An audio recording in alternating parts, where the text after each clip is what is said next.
Good evening, and I'm sorry that we are slightly late in starting this briefing, but I'm pleased to be joined this evening by our Director of Public Health, Dr. Henrietta Hewitt, and the Chief Executive of Manx Care, Teresa Cope. As we enter February, spring is dawning on the horizon, and whilst we can look back on a challenging winter period from our island's public health perspective, we can, I believe, look forward to the future with a sense of optimism.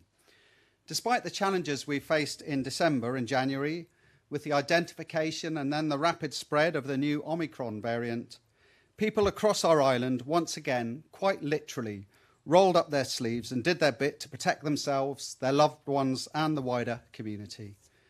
We saw record numbers of vaccinations delivered in December, ensuring as many people as possible were protected from Omicron when it made its ways to our shores. And that Herculean effort to get jabs in arms paid off. We owe a debt of gratitude, I believe, to the vaccination team who made this possible. Thank you. 90% of the island's adult population have had 2 vaccine doses, and 65% of the adult population have had a booster. The Omicron wave was the biggest we have seen since the start of the pandemic. At one point, we had almost 3,000 active cases on the island. But whilst Omicron spread more rapidly, it was generally milder and our immune systems were better prepared, thanks to many having had that vaccine protection. That is not to dismiss the impact of COVID. Whilst Omicron is generally mild for many, since the start of the pandemic, many people have been ill, and sadly some in the community have lost their lives. An element of risk, of course, continues, as we have been reminded this week with 2 further COVID-related deaths reported. Our sympathies are extended to the families. Nevertheless, with the Omicron wave, the number of deaths and severe illnesses have been significantly lower than those worrying days in early 2020 as COVID-19 took hold.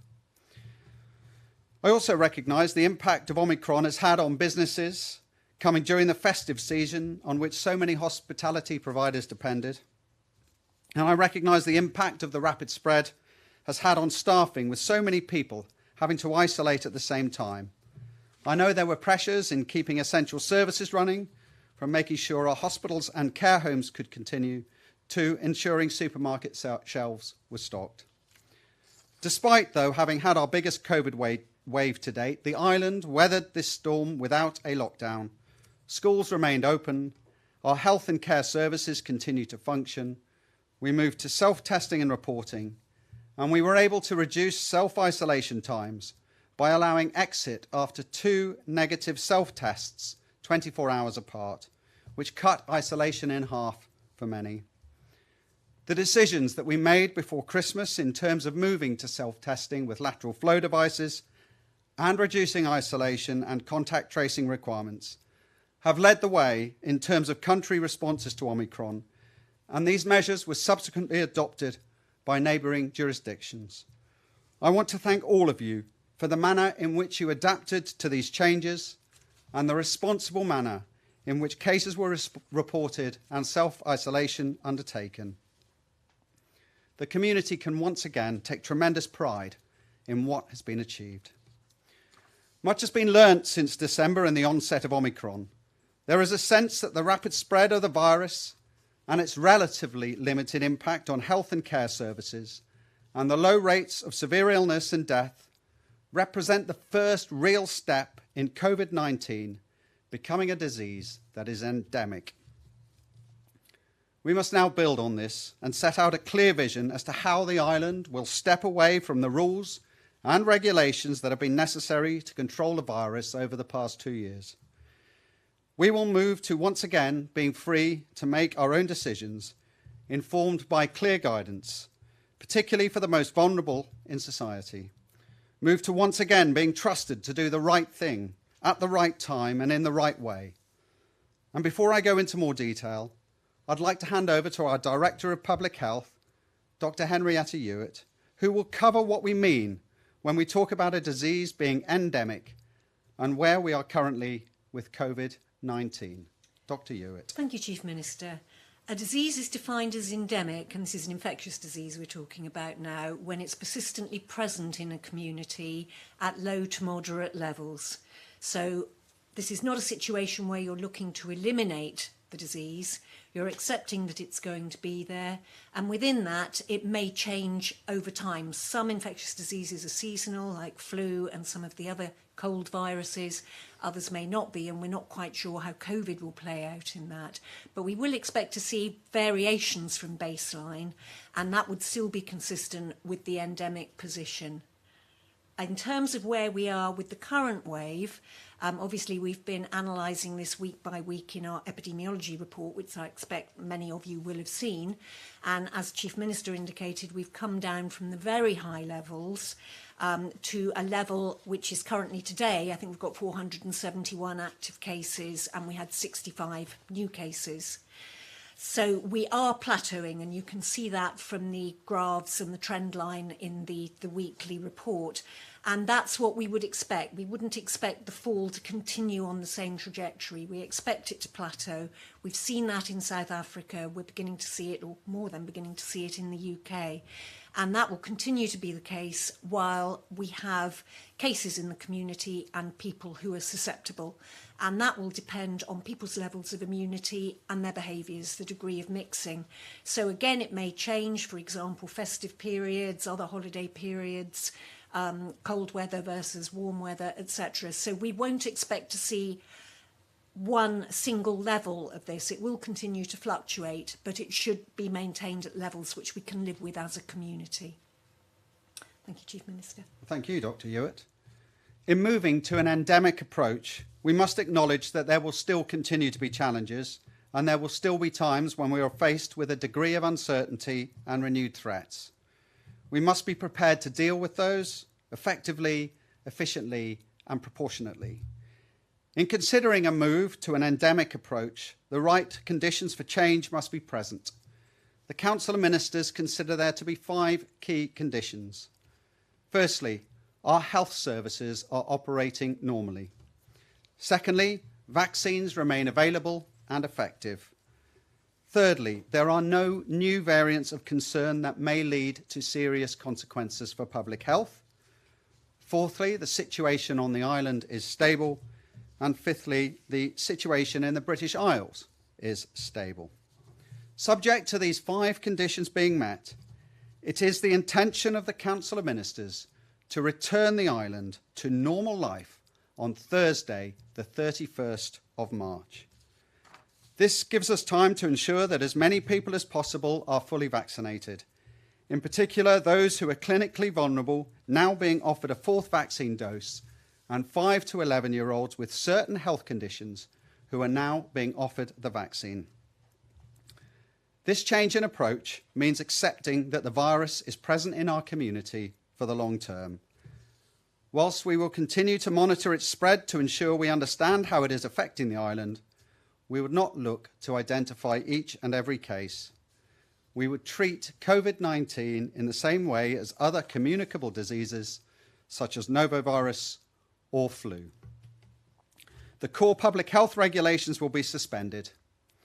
Our core approach will shift to solely guidance and advice and not the force of law. Our daily reporting dashboard will be reduced and then removed.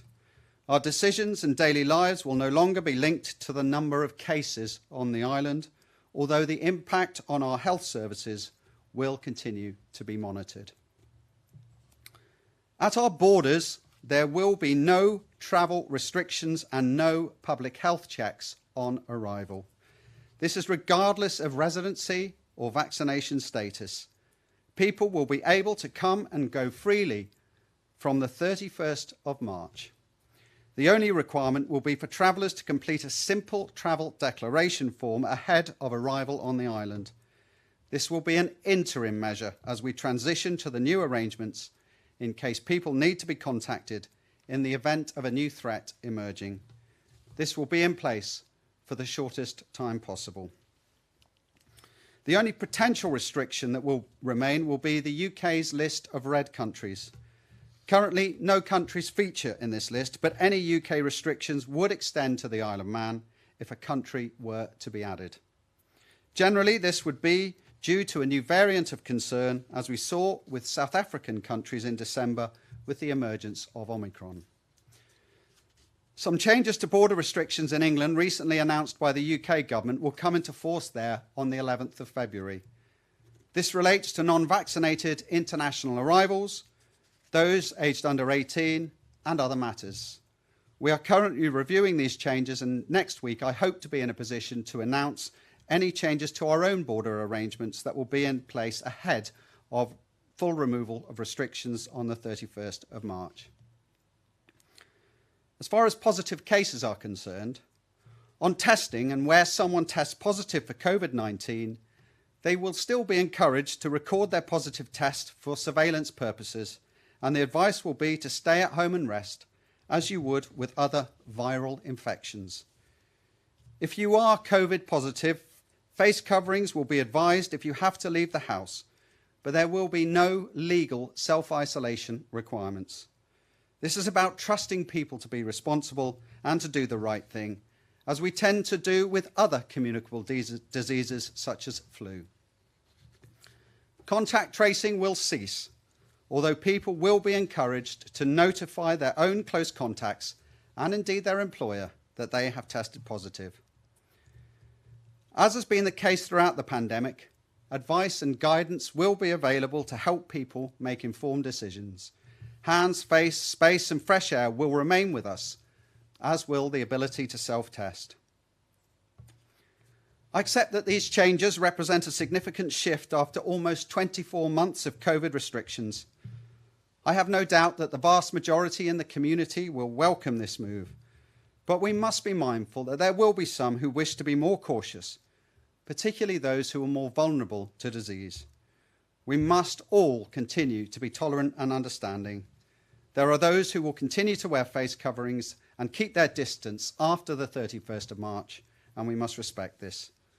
We will ensure that appropriate guidance and bespoke advice is available for those most vulnerable in society, identifying those most at risk due to underlying health conditions, so that no one feels excluded or marginalised as a result of this new approach. Should any of the 5 conditions that I have listed change, we must be in a position to act quickly and proportionately if the situation warrants it. This could be due to a new variant of concern being identified that poses such a significant threat to public health that our health services once again come under significant and sustained pressure requiring government to act. Over the coming weeks, we will be preparing communications to fully explain these changes to everyone in our community. Today, we are publishing the revised approach I have set out, which will shortly be available online at gov.im/COVID-19. The Council of Ministers will continue to monitor the situation and indeed will make an absolute final decision in March on whether the 5 conditions have been met and indeed whether they have changed. Throughout the pandemic, protecting our vital health and social care services has been paramount. As important as overall case numbers have been, it is the pressure on hospital beds and staffing numbers which have been a key barometer by which we have judged the severity of outbreaks and used to guide our response. Our vaccination programme has been of vital importance, and as I set out earlier, ensuring vaccines remain viable and effective is one of the key 5 conditions for change. COVID vaccination will remain a part of our lives. Now I'd like to invite Teresa Cope, Chief Executive of Manx Care, to talk a little about the current situation at Nobles Hospital and the wider health and care service, and to provide an update on the vaccination programme. Teresa. Thank you, Chief Minister. So Manx Care continues to monitor on a daily basis both the patients that are in hospital with COVID-19 and also the number of staff absences which are due to our staff having COVID. And these are 2 key barometers that we use to maintain the sustainability of healthcare on the island. As of today, we currently have 6 patients in hospital with COVID-19, and our staff absence as a result of COVID-19 is around 2% of our staff. Over the last 3 weeks, we have seen the numbers of patients with COVID-19 in hospital stabilise and gradually reduce. and the overall stay in hospital for those patients is less. These patients are generally less sick. So we are in support of the plan. And what I want to also outline today is our approach in terms of the wearing of masks. Manx Care has carefully considered the wearing of masks in the context of the island plan and moving down to level 1. And whilst level 1 deems that wearing of face masks is recommended and not mandated, we are of the view that we need to take a cautious approach to maintaining mask wearing in a health and social care setting in order to protect the most vulnerable individuals within our care. We will continue to closely review this position with the ultimate aim and objective of being able to only use masks where we absolutely need to for clinical reasons or for those people who exercise personal choice. Fresh masks will be provided for all individuals entering health and care settings. And whilst we are taking a cautious approach to reducing mask wearing, we are able to downgrade and allow additional visiting. So Manx Care will no longer require hospital visitors to pre-book their appointments or complete registration forms. This is to minimise the impact, but we do advise that people exercise caution around the numbers of visitors and also take steps to ensure they undertake lateral flow testing before they come to the hospital. This is signalling a new normal for health and care. The hospital continues to experience its usual seasonal pressures, but it's important to stress this is not due to the number of COVID-19 patients in hospital at this time. So I'd like to hand back over to the Chief Minister. That's great. Thank you very much indeed, Teresa. So I think now we'll go straight to questions from the media. And first up, I have Meg Walker from 3FM. Good evening, Chief Minister. You mentioned earlier about the COVID-19 daily dashboard being reduced and then eventually got rid of. Will there still be any way for people to access the figures, as some people might feel a bit anxious or vulnerable and want to know what the current COVID situation on the island is? Well, we still have a weekly report from Public Health, which will be able to give some indication. I think that when you move to a situation when there is no compulsory reporting, when you are doing it for surveillance, the figures become perhaps slightly less meaningful than where they were in a situation where everything is being reported. But could I actually just hand over to Dr. Hewitt, who produces that report, perhaps just to add a little bit more weight to the decision to move to that position? Thank you, Chief Minister. So yes, as Chief Minister has said, we will continue to publish the weekly report with all the data and the tables and the graphs and so on that it currently has. As I said, we look to be reaching an endemic position with a plateauing level, but as I also said, that plateau will not stay absolutely level. It's likely to go up and down. And therefore, I think one of the things, we know just how big an impact COVID has had on people's mental health and well-being. And I think part of that has been, the fact that all of us have got a bit hooked up on numbers, maybe in the past, probably myself included. And I think we need to get away from sort of thinking, it's 3 o'clock, I need to check, because yes, the numbers will change a little from day to day, week to week. The R number may go up a bit, down a bit, but that doesn't actually mean anything in terms of, the risks to us. If we do see a sudden surge that looks like hyper-endemic, to use the phrase, or indeed an epidemic where it's gone up way beyond the levels we would expect, then obviously we will pick that up from the testing results as they come through, and we would take action about it. But I think that doesn't need people to feel that they've got to still check a number every day, and it's probably going to be better for our well-being if we gradually stop that. Thank you. Great, thanks, Henrietta. I think what I'm going to do is give every journalist present a first bite at the cherry, and then we'll come back for second questions after. So I'll move straight on to Alex Wotton from BBC Isle of Man. Just on the Manx Care sort of policy here, from a clinical perspective, there does seem to be, or what remains to be, a separation between Manx Care's policy and government's policy. So for some people that may find that a bit odd, could you explain from a healthcare perspective why that is the case? Teresa, I think question for you.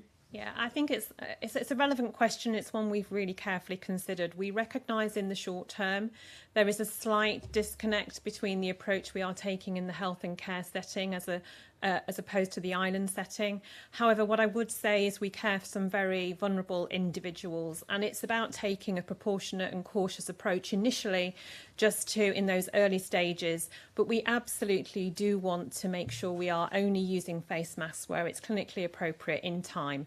But having carefully considered it and taken on board all of the advice from the professionals, we feel it's right to ensure that we keep that cautious approach just initially in those early stages and then downgrade as we move forward. Thank you. Okay, thanks very much, Alex. So we'll go next to Jeff, Sam Turton. Thanks to my Chief Minister. I just wondered if we could say with the travel declarations, if people aren't submitting landing forms anymore, and for example, for travel on the boat, you aren't required to produce photo ID, how is this going to be monitored in a way that can ensure people are still doing it?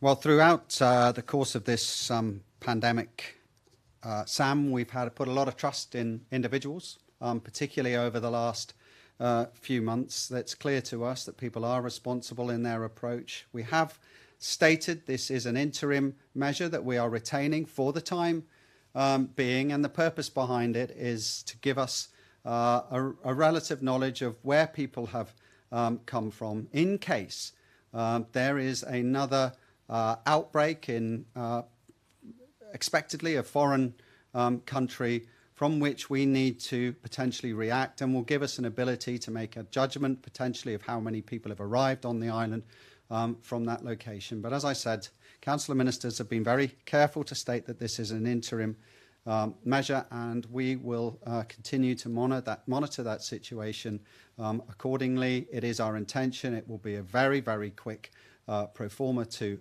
complete, and we will give more details as to what that'll look like in the coming weeks before the 31st of March. Thank you. Okay, thanks very much, Sam. And Josh Stokes at ITV Granada. Good evening, Chief Minister. You talk about the right conditions to make changes, and one of those things is the situation in the British Isles being stable. Can you just elaborate on that a little bit? In your eyes, what more needs to happen in the British Isles in particular between now and March to make these changes? Well, I think we have determined today that these changes will go ahead, subject to the situation changing. I outlined the 5 conditions whereby we would look to alter that decision. And in terms of the UK's position, as you note, we said that needs to be stable. Instability for us would be caused by a change in terms of the impact of COVID on public health, either a significant escalations in hospitalizations or indeed deaths, and or primarily a new and emerging variant of concern that was having a significant change of impact on public health. And that would be primarily the foundation for us to want to now fundamentally change what I have announced this evening. So at this point, the British Isles is in a stable position in your mind? Yes, absolutely. They are in a stable position. They are coping with the variant. There is nothing to indicate that we should be anything less now than confident about our position, the foundations that have been provided with the vaccine, and the fact that we do not have any evidence that Omicron is likely to pose any greater threat to us moving forward at the current time. Thank you. Thank you very much indeed, Josh. And then Rob Pritchard at Manx Radio. That's my Chief Minister. My first question is for the Director of Public Health, please. Well, that's fine. I'd like to hand over then to Henrietta. Thank you, Chief Minister. Good evening, Dr. Hewitt. Just with regards to this change to an endemic approach, how much were other clinical professionals on the island consulted on this, and are they completely on board with this decision? They were fully consulted through the Clinical and Public Health Group that is convened by the Department of Health and Social Care, and which includes the Medical Director of Manx Care, who obviously is responsible for discussing and feeding back from his colleagues, and it contains members of DHSC and Cabinet Office as well. So all of that has been through the appropriate discussion process. So that was unanimous backing. Were there any disagreements? Not to my knowledge. In fact, Mrs. Cope is confirming that there were no disagreements from clinicians. That's great. Thank you very much, Rob. Right, I'm going to run through the pack again. Meg Walker from 3FM, would you like a further question? Thank you.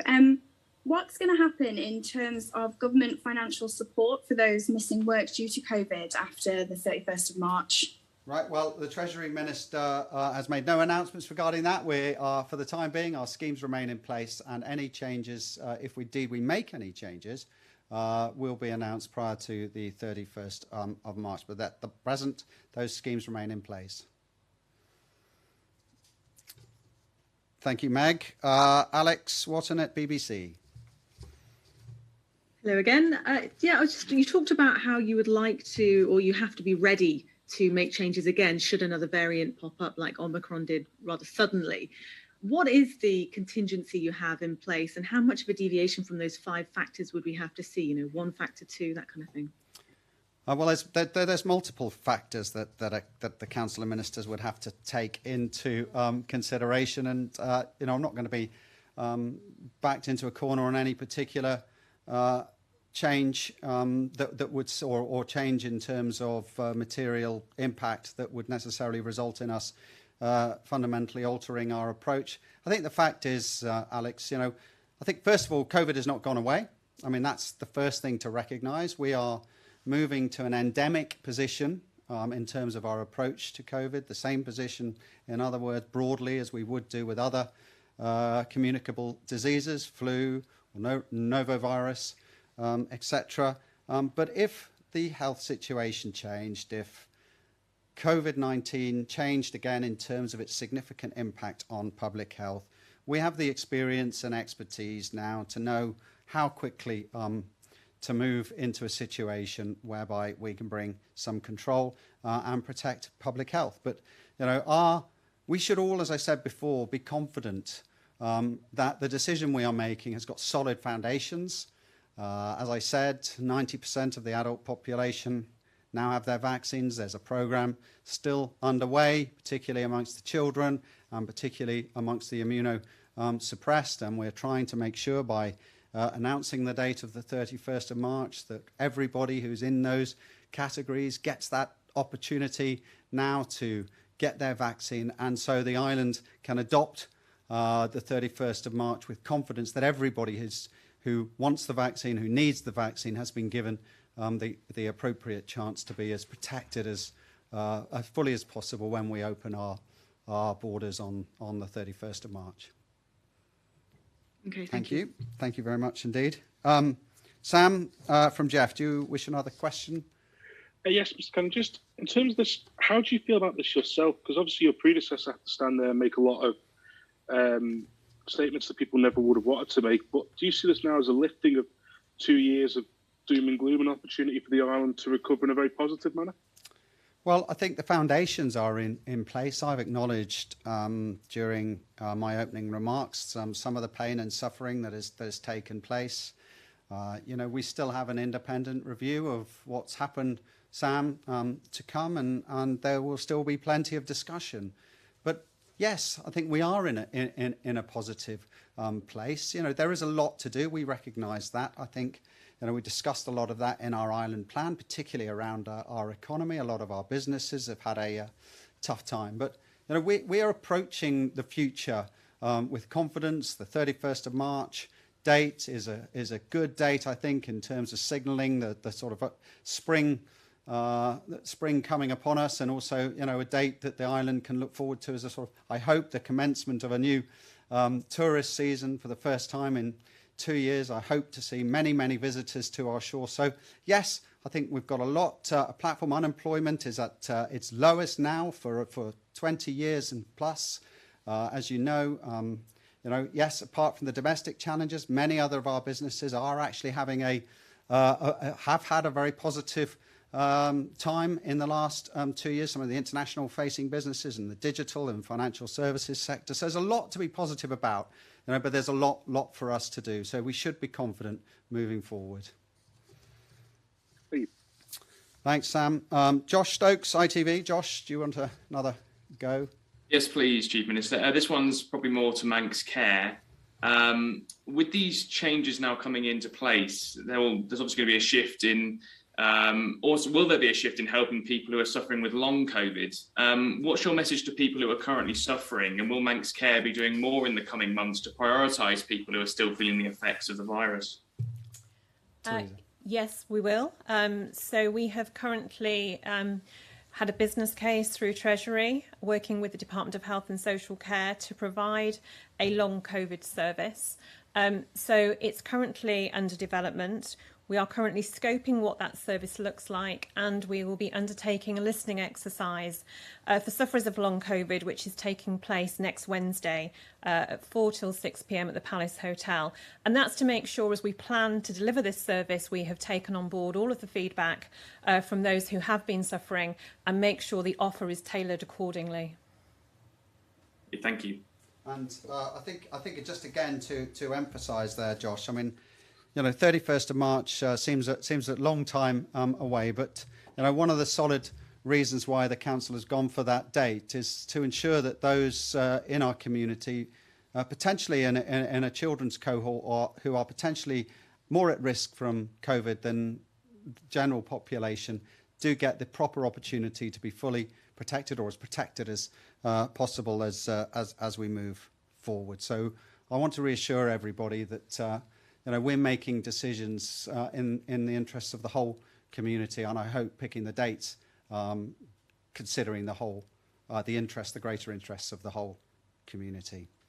So, Josh, and finally, Rob Pritchard, would you like another question? Yes, thank you, Chief Minister. Again, this one is probably for Manx Care.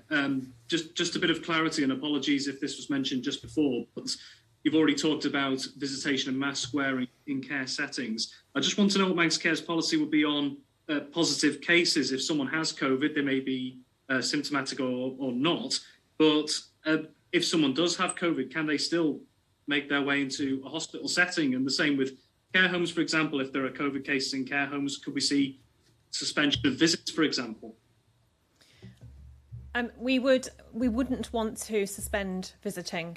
But we would still encourage people to take LFTs before visiting vulnerable settings. And if someone does test positive, we would encourage them not to visit those settings. Just as a supplementary to that, if the tracking of these cases is changing, and obviously there are many residents out there who are incredibly responsible with this sort of thing, yeah. But if the tracking isn't maybe as specific as it has been in the past, we've all heard from yourselves and government just how important it is to check the pressure on health settings. Yep. How can you track it effectively if the tracking system is voluntary? How can you check just how bad it may get? We hope it doesn't get there, but just how much pressure the health service could be under. Yeah. So what we do know is that the population have worked very compliantly with us. So there is high degrees of compliance with both testing and compliance with the guidance Manx Care have put in place around visiting. You're right, there is always a risk as we move to this new plan, and that's partly the reason why we took that extra precaution of just leaving it a little bit longer before we step down the wearing of masks. In terms of how we take the barometer and the test around staff absence and the number of COVID positive patients, we do keep in place our command structure. So we monitor this on a daily basis, several times a day, both the staff absence and the number of patients in hospital. We will keep our command structure in place, albeit slightly relaxed. We still have silver command meetings and an ability to feed up through to the DHSC and also to the government if we're coming under pressure. And you will have seen us describe our operational pressures in terms of levels. So we will report on any daily basis whether we are level 1, which is business as usual, right through to level 4, which is under severe pressure.